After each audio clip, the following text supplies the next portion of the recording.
Welcome to Alaska Weather, a production of Alaska Public Media and the National Weather Service, Alaska Region. Produced and broadcast daily from the studios of KAKM, Alaska Weather provides complete forecasts, public, marine, and aviation for all of Alaska. Alaska Weather is made possible by the following sponsors.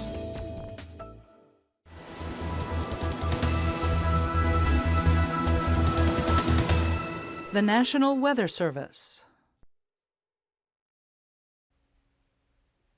Good evening. Welcome to your Alaska Weather. I'm meteorologist Percy Dehne. This is your weather for July 19th, 2017. And starting off for fire danger, we have high to extreme along just south of the eastern Brooks Range, extending just to the northern tip of the lower Kuskokwim Valley, and then also just northeast of the Seward Peninsula. Then starting off with our satellite, putting it in the loop, we have a low pressure system that's sitting just south of Kodiak, and you can have cyclonic flow here, plenty of moisture there. Otherwise, we have another wave just south of the Gulf here that's pushing up, plenty of moisture that's streaming up northward, and that's covering pretty much from Sitka northward along the southeast coastline, as well as northern coastal communities.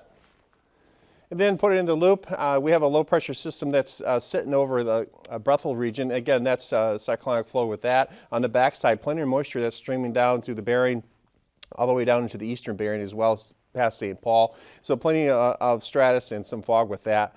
Over the western Aleutians, we have this low pressure system that's starting to come in here, that's starting to move in this region here. Otherwise, you could have southwesterly flow here that's streaming through Shemya, and that moisture is going to continue to spill into along the central Aleutians and the lower central Bering. For the southeast, you have a high pressure that's sitting just south of Hattagawai, extending it farther south in the North Pacific. Otherwise, this swath of moisture will miss pretty much just to hit the northern portions of the southeast panhandle. And then all along the Arctic coastline, you have a pretty cooler air up here in stratus that's moving into this. In the central Brooks Range region, you have some clearing here, and you're going to have some isolated showers in that region. And you put in the loop here, you're going to have the next system that's moving into the lower Chukchi Sea, where there's a low pressure system just moving off the eastern Siberian region. For today's weather, over the Bering, you have high pressure dominating for the most part. Otherwise, you're going to have low stratus and fog issues extending pretty much from St. Paul northward all the way up through the Bering Strait. Over the central region of the Brooks Range, you have the weak stationary front with a low pressure system here. So you have some some isolated thunderstorms this afternoon and early evening time frame. Along the Arctic coastline, you're going to have some light drizzle and fog in that region there. Otherwise, farther south of the Gulf here, you're going to have the low pressure system that's starting to move up. Plenty of moisture that's moving into the pretty much the northern coastal communities, as well as the south central and Anchorage Bowl. Over the western Aleutians, I mentioned this weak occluded low pressure system that's going to continue to move eastward, and that's going to continue to bring some moisture that's spilling over into the lower Bering and Aleutian chain. Tonight's forecast, this occluded low pressure system just sitting south of Kodiak will continue to remain pretty much in the same position. And here that occluded front that's extending through most of the Gulf here. Otherwise, southeasterly flow, plenty of moisture. You'll have marine layer stratus and drizzle and rain that's going to move into the northern coastal communities. And they'll spill over. There'll be somewhat of a dry slot over the lower Kuskokwim Valley, but all the way to the southwest, you'll have scattered rain showers. Again, some isolated thunderstorms along the Brooks Range, the eastern Brooks Range, extending down just west of Eagle Airport region. All the way farther north, you have that low pressure system that's starting to enter the Wainwright region there, with that stationary front extending along the Arctic coastline. So with that, you'll have some scattered showers with that. Otherwise, you have that weak occluded system that's moving through the Bering. Not much with that, just a typical light rain with that and some stratus. Otherwise, southeast, again, continued high pressure dominating here with this high pressure ridge. So that's keeping a bay that's keeping the moisture in the precipitation out of the southeast panhandle. You'll start forming in the northern portions of the southeast and then start filling in southward as you go in tomorrow. For Thursday's forecast, here's that same included low pressure system just sitting there, stationary and filling. Otherwise, northeasterly flow pretty much extending along the eastern Kenai, extending down through Kodiak and Alaska Peninsula. So light rain here, some scattered showers along the Alaska Peninsula. Again, this included weak stationary front, I should say, will move eastward. Not much movement on it, but with that, it'll kick off some isolated thunderstorms for the afternoon and evening for tomorrow. Otherwise, the bearing, you're going to have the northern Chukchi that you'll have scattered rain showers, but the bearing will have the high pressure ridge dominating as it builds in pretty much from the western all the way through to the Bering Strait. So with that, you'll have stratus and fog. Otherwise, the southeast, again, you're going to have that pressure ridge that's protecting you from keeping the moisture out. Otherwise, this station in front will start to move in a little bit farther eastward, and you should start filling in here soon. Friday's forecast, again, high pressure dominating the bearing, pretty much in the central Aleutians, all the chain there. Otherwise, you'll have fog issues all the way extending up to the Bering Strait region. There is a warm front coming off the Kamchatka Peninsula, so that'll bring a swath of moisture as it moves eastward with that. Otherwise, in the Gulf, here's that included low pressure system. It's finally falling apart, but it's moved far enough eastward that it's bringing now the moisture in southeasterly flow onto the southeast panhandle. So for Friday, look for pretty much all day. In the evening, you're going to have light rain and drizzle there, and some fog issues. Farther north, that weak stationary front extending just south of the Brooks Range, so you scattered rain showers with that. High pressure is building in over the outer coastline, so with that, you'll have some fog and drizzle. And a weak stationary front that's just sitting off the northwest coastline in the lower Chukchi Sea region. So with that, you have some scattered rain showers. Then temperatures as of 1 p.m. Starting along the southeast panhandle, pretty much all in the upper 50s, lower 60s, 61 coming in at Kloak and Yakutat, as well as 61 at Sitka and 60 at Yakutat. Did have 63 at Skagway, and Seward, British Columbia did come in at 68 there in the lower half there. Otherwise, the south central, pretty much all in the mid-50s, a little warmer, 63 there at Homer. You did have 54 at Valdez, and then 61 at Palmer and 57 at Anchorage, and a little warmer there at Talkeetna and 63 at Glen Ellen. 1 p.m., looking farther north, again, you had 43 at Barrel, the cooler temperatures up there. With the weak stationary front through the eastern Brooks Range, you did have some warmer temperatures, 68 coming in there at Dead Horse. Otherwise, the high temperature at 1 p.m. was at Fort Yukon, and that was the high for today. Actually, was 83 when I came over at 4 p.m. Otherwise, a little cooler as you go through the northern Bering Strait there. You're going to be in the 50s. And then as you move down the southwest, pretty much all in the upper 50s, so lower 60s. And then along the Alaska Peninsula, pretty much all in the lower 50s to mid 50s. You had 53 at King Salmon, 55 at Dillingham, 53 at Cape Newenhan. If you go along the Alaska Peninsula, or you start of the eastern Aleutians here, you have 51 at Nelson Lagoon, 52 at Cold Bay. And then farther west along the chain, you have 50 at Atka and then 52 at Adak. Coldest temperatures at 46 there at Shemya, and then St. Paul coming at 49. Tonight's low temperatures, again, the coolest will be there right over Barrel at 39 degrees. Slightly warmer there, again, through just along the eastern Brooks Range, extending down into the lower Kuskokwim Valley here. You can see temperature is going to be in the mid-50s. Otherwise, for the southeast, predominantly all in the lower 50s, 52 at Kloak, Annette, 52 at Sitka, and 50 at Skagway. Tomorrow's high temperatures, not surprising, the highest one again is going to be right there at Fort Yukon, and then a little cooler, not much, 75 there at Eagle Airport, setting one coming at Arctic Village. And then along the northwest coastline, 38 at Barrel, Point Hope coming in at 49. The southeast panhandle, predominantly all in the mid-60s, 65 at Annette and Kloak, and 66 being the highest there at Skagway.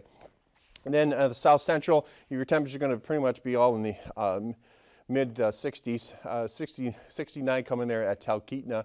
Otherwise, going down, you have 63 at Homer, 58 at Kodiak. And then for the southwest, in the mid-70s, you can have 64 there at the cooler spot there at Sleepmute.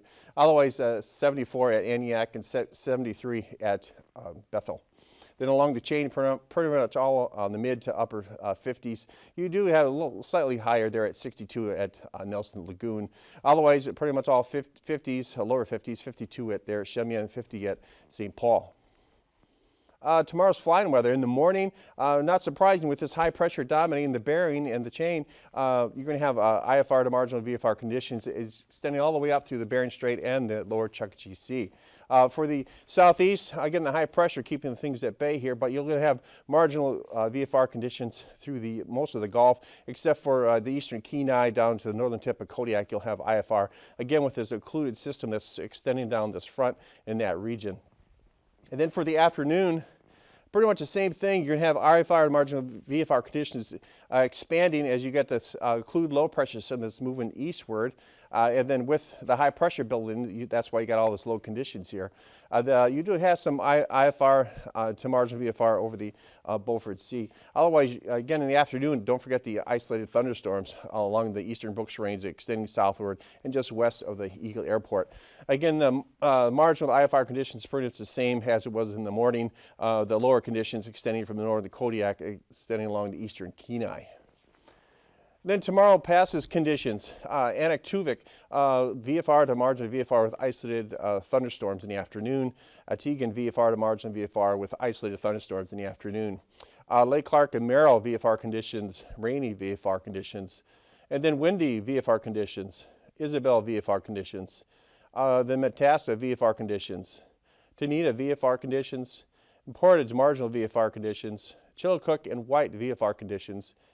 And then tomorrow morning's freezing levels, not surprising with this high pressure dominating through the Bering. You have freezing heights pretty high, 12,000 feet. It gets a little cooler as you lower up here. When you get cooler air over the Beaufort Sea and the lower Chukchi Sea, you have to 8,000 feet there. Otherwise, the southeast near Hattagawai and south, you can have that high pressure ridge in there, so that's why your freezing levels are pretty high, 10,000 feet. The lowest levels are going to be right with this cold core low that's vertically stacked with that occluded system just south of Kodiak here. So you have 6,000 feet there just south of Kodiak. And then tomorrow's icing, you're going to have light to occasional moderate, pretty much from lower Chukchi Sea, extending to the Beaufort, above 8,000. It'll start lowering as you get farther north. Again, isolated thunderstorms along the eastern Brooks Range, extending through just south of the range, as well as just west of the Eagle Airport.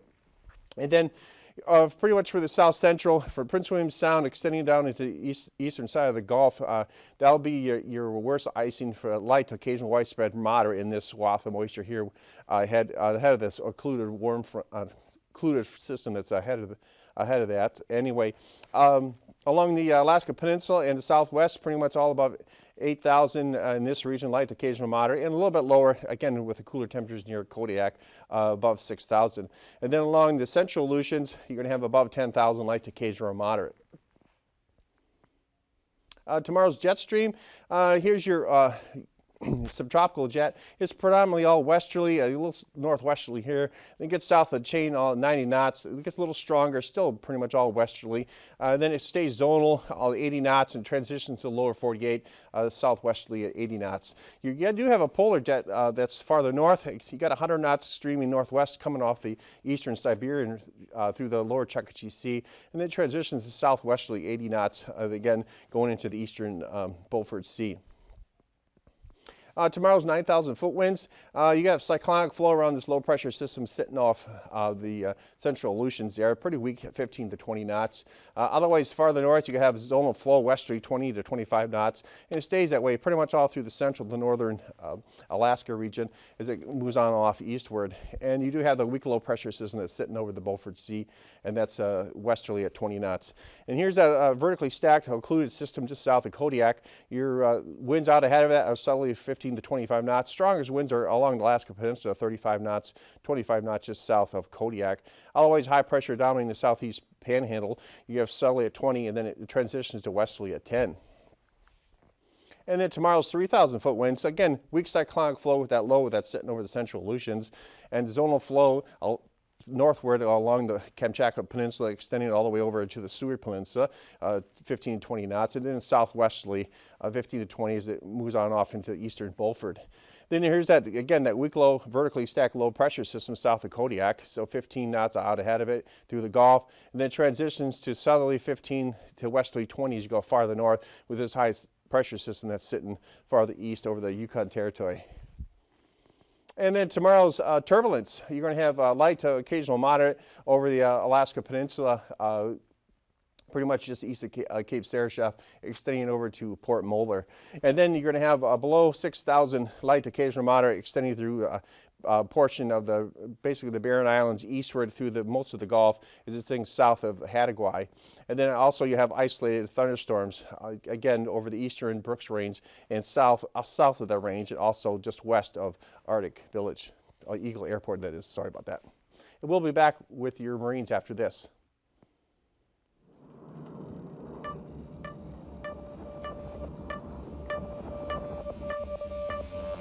The Valdez fly-in started out probably back in the 80s. It became this mecca of short-field takeoff and landing, bush flying, you know, where everybody meets. All the cowboys show up. You know, everybody shows up with their horse, you know.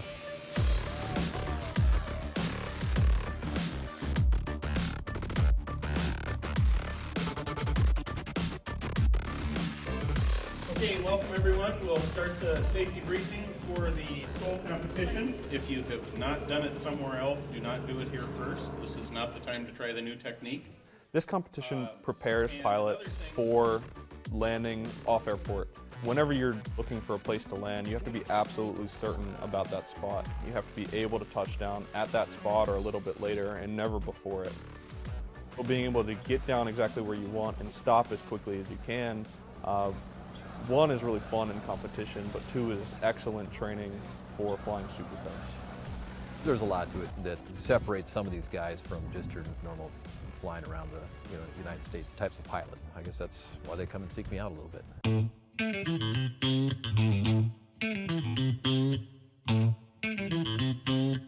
I've been flight instructing for about 20 years now. Like any kid, whatever his dad does, you probably don't want to do it, you know, but it's the only thing I ever knew.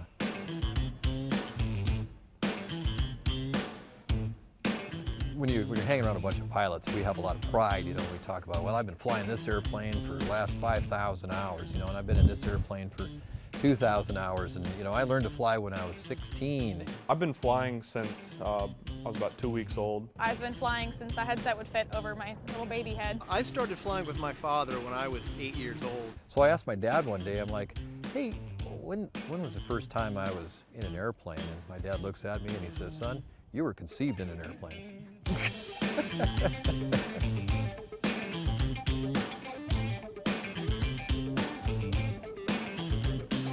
This will be my 6th year at the Valdez fly-in, and I've won first place in 4 of the 5 years.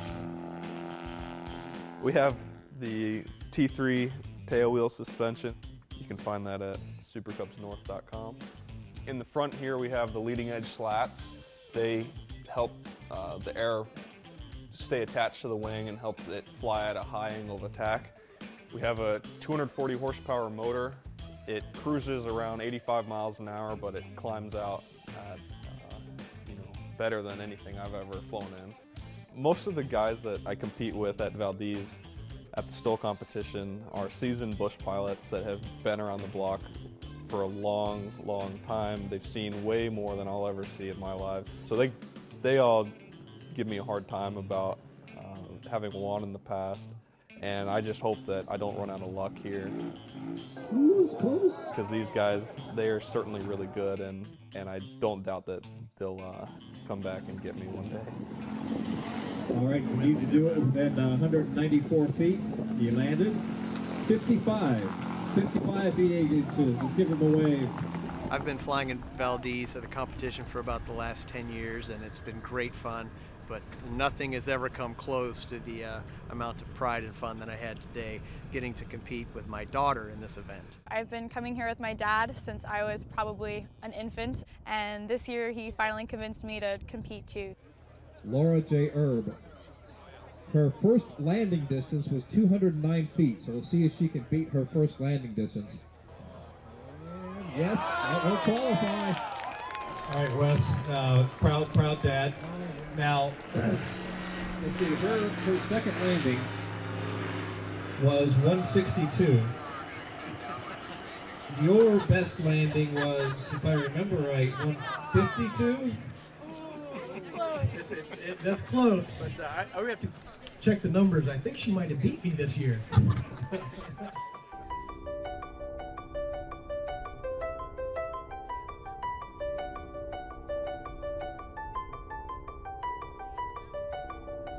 Getting in a Super Cub for the first time is like strapping on a set of wings and see everything from a bird's perspective, and then touch down and get out, and suddenly you're 100 miles from where you last were, or maybe even in a place that nobody's ever been before, and it's just an unreal experience.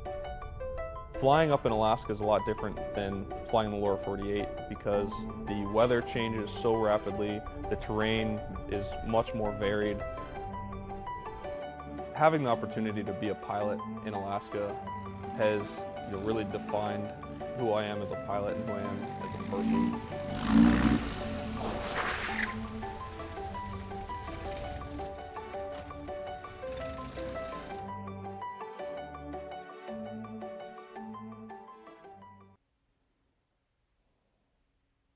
Well, back with your sea ice analysis, pretty much open waters from the northern Bering Strait out into the lower Chukchi Sea. Otherwise, you do have some ice cover that's extending to the Arctic coastline here.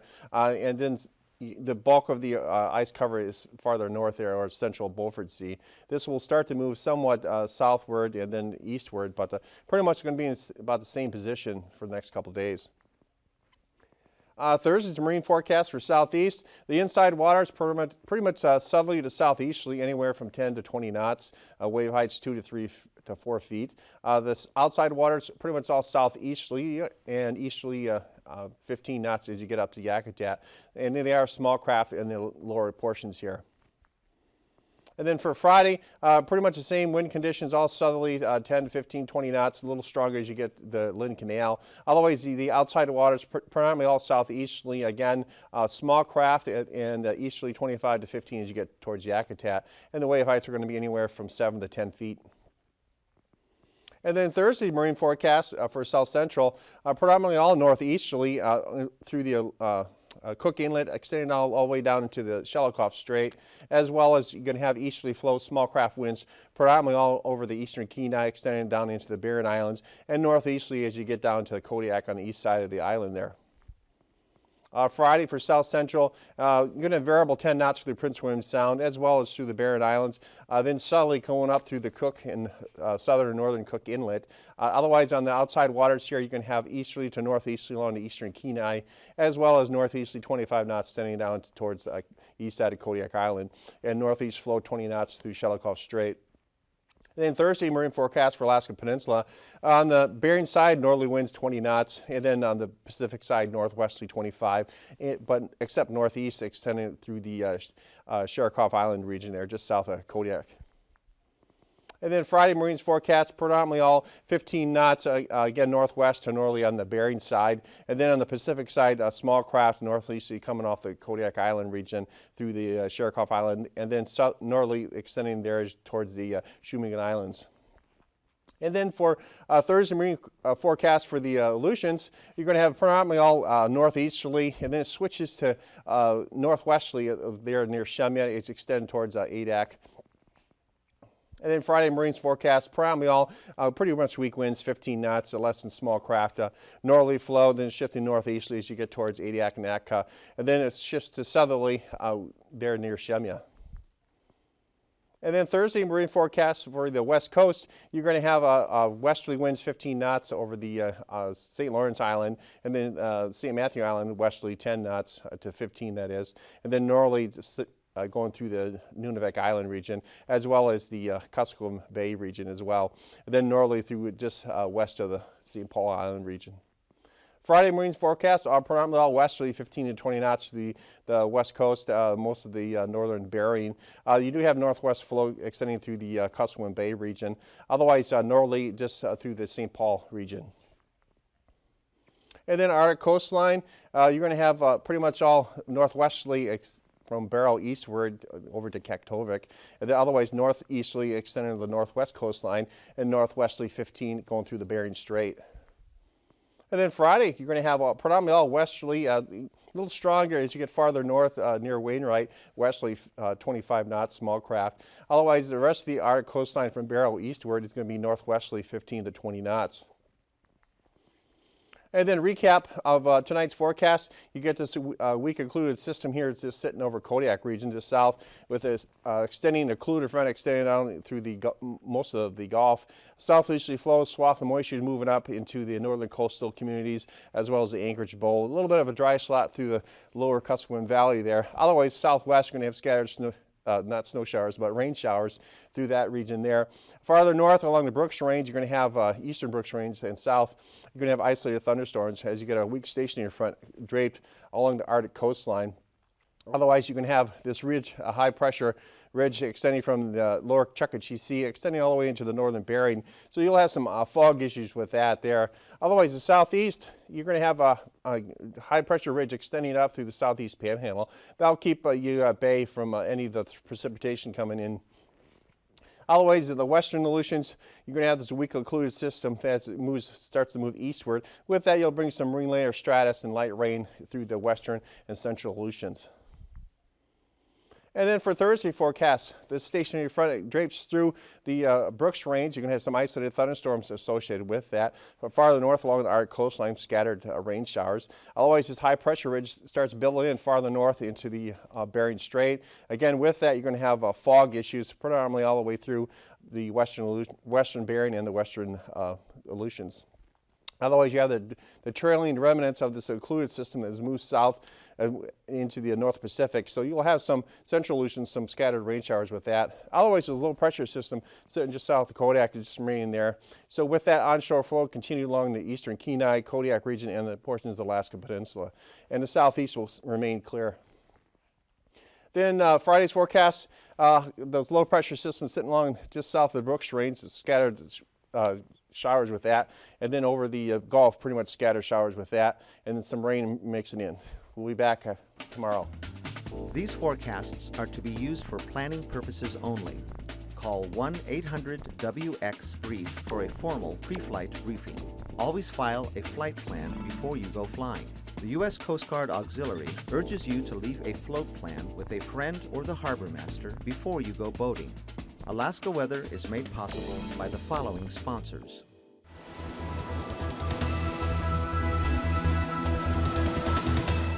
The National Weather Service.